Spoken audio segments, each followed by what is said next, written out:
वक्त था, यहाँ हमारी माताएं बहनें भी हैं। मैं कोशिश करूंगा कि जो बाबा साहब अम्बेडकर के संघर्ष थे वो लोगों तक पहुंच सके। एक वक्त था जब बाबा साहब अम्बेडकर लंदन गए हुए थे, और बाबा साहब अम्बेडकर जब लंदन गए हुए थे तब उनकी जो पत्नी थी रमाबाई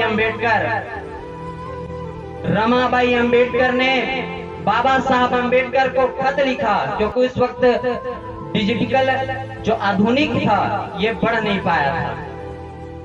इसलिए उस वक्त में रमाबाई अम्बेडकर ने अपने पति यानी बाबा साहब को एक खत लिखा, और उस खत में उन्होंने लिखा कि बाबा साहब, हमारा जो बेटा है वो बहुत दिनों से बीमार है, मुझे कुछ पैसों की जरूरत है। अगर आपके पास कुछ पैसे होंगे तो आप मुझे भिजवा दीजिए।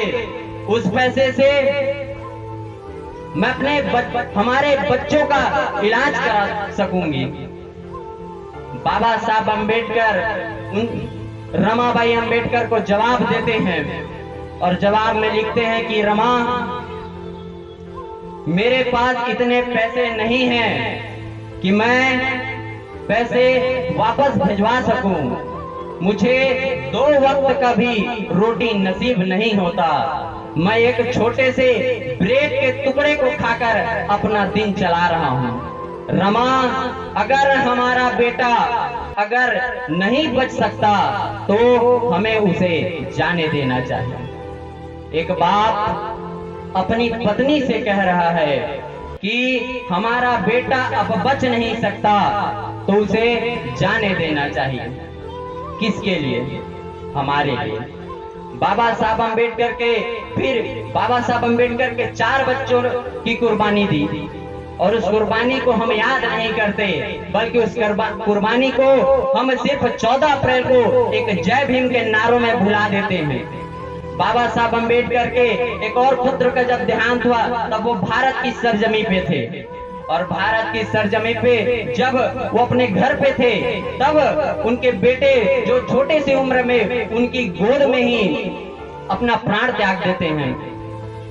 जब उसकी गोद में, बाबा साहब अम्बेडकर की गोद में उसके बेटे प्राण त्याग देते हैं, तब उनके पास 1 रुपया पैसा भी नहीं रहता कि वो उससे कफन खरीद सके।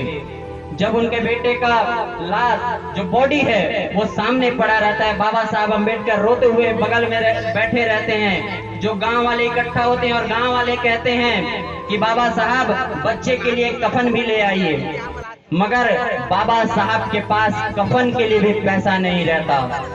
ये किसके लिए? ये हमारे लिए। बाबा साहब अम्बेडकर को जब मौका मिला और बाबा साहब अम्बेडकर ने जब भारतीय संविधान को लिखकर इस देश के तमाम लोगों को, जो शोषित से, जो वंचित थे, जिनको कभी कपड़ा पहनने का अधिकार नहीं था, इन सब के लिए अपने 4 बेटों की कुर्बानी दी, और 4 बेटों की कुर्बानी देकर आज इस जो भारतवर्ष में जो शोषित वंचित है उन्हें इस लायक बनाया कि आज हम ब्राह्मणवादी लोगों के सामने आंखों में आंखें डालकर उनसे सवाल पूछ सकते हैं कि आपने हमें पढ़ने का अधिकार क्यों नहीं दिया, आपने हमें संपत्ति रखने का अधिकार क्यों नहीं दिया, और यहाँ तक आज तक आपने हमें कपड़ा पहनने का अधिकार क्यों नहीं दिया।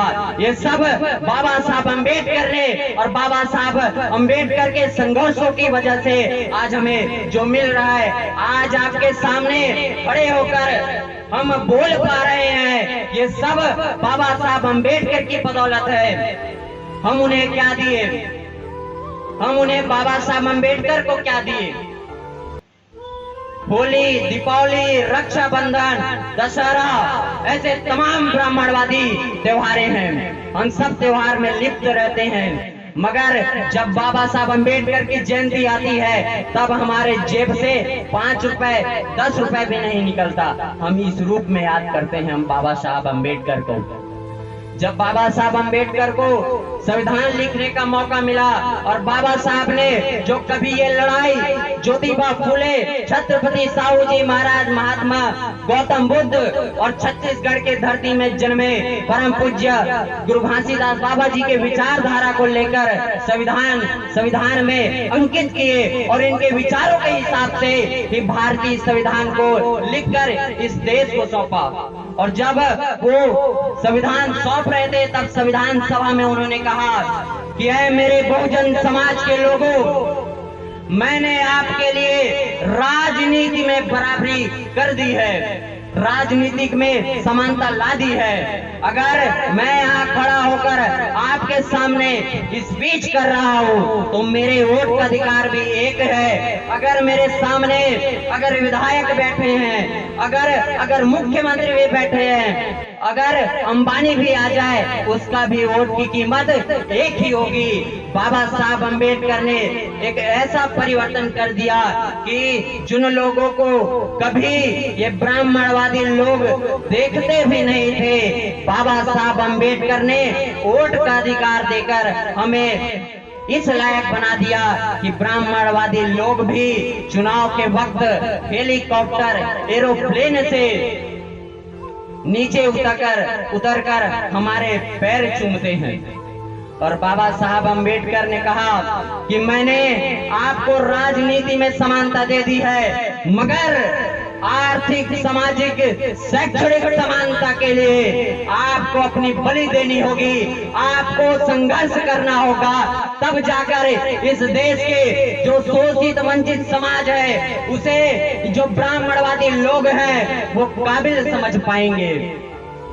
सम्मानित साथियों, जब बाबा साहब अम्बेडकर संविधान सभा से जब संविधान पारित होने के बाद अपने जो कार्यालय है और कार्यालय में आकर जब वो अपने कुर्सी में बैठ जाते हैं, सीधी सी बात है कि अगर कोई व्यक्ति अगर इतने बड़े देश को इतना विशाल काय संविधान देगा तो खुश होगा, मगर बाबा साहब अम्बेडकर अपने कार्यालय में आकर अपनी कुर्सी में बैठकर आंखें बंद कर बैठ जाते हैं। जब वो आंखें बंद कर बैठ जाते हैं तो उनके आंखों से आंसू गिरने लगता है।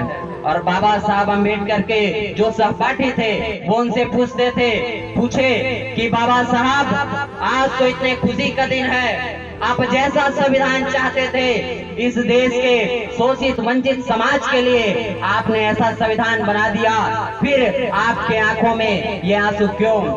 तब बाबा साहब अम्बेडकर कहते हैं, और बाबा साहब अम्बेडकर जवाब देते हैं कि एक वक्त था जब मेरा बेटा मेरी आंखों के सामने मेरे हाथों में ही अपना प्राण त्याग दिया, और उस वक्त मैं उसके लिए एक कफन भी नहीं ले पाया।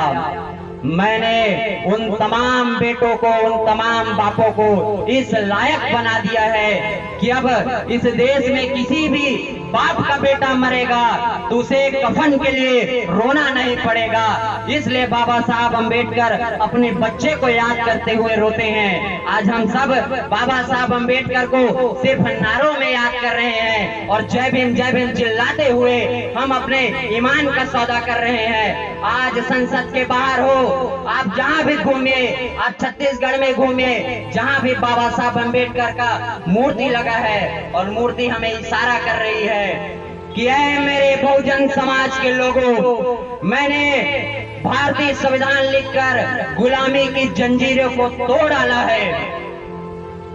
आप सबको इकट्ठा होकर अब उस संसद के मंदिर में अपना कब्जा जमाना होगा, जहां से आप अपना भाग्य बदल सकते हैं। ऐ मेरे समाज के लोगों, ऐ मेरे बुद्धिजीवी वर्ग के लोगों, बाबा साहब अम्बेडकर को अब हमें सिर्फ नारों में याद नहीं करना, बल्कि बाबा साहब अम्बेडकर को उनके जो सपनों का भारत था, उस सपनों के भारत के लिए हमें अपनी कुर्बानी देनी होगी। क्योंकि जो लोग कुर्बानी नहीं देते, जो समाज कुर्बानी नहीं देते, वो समाज कभी भी उद्धार नहीं कर सकता। इसीलिए बाबा साहब अम्बेडकर को हमें याद करते हुए, उनको संघर्षों को याद करते हुए अब गांव तक, गली तक, घर तक, माताओं तक, बहनों तक और भाइयों तक उनके संघर्षों को पहुंचाना होगा। और इसी सवाल के साथ मैं अपनी वाणी को विराम देता हूं कि बाबा साहब का मिशन अधूरा, कि बाबा साहब का मिशन अधूरा, अब इस मिशन को करेगा कौन पूरा। सोचिए, इस मिशन जो बाबा साहब अम्बेडकर ने हमारे कंधों पर डाल के गए थे, वो मिशन क्या था और इस मिशन को पूरा करने के लिए कौन ऐसा वीर योद्धा है, ऐसा कौन क्रांतिकारी है जो सामने आकर इस मिशन को इसके अंजाम तक पहुंचाता है। इसी के साथ मैं अपनी वाणी को विराम देता हूं। जय भीम, जय भारत।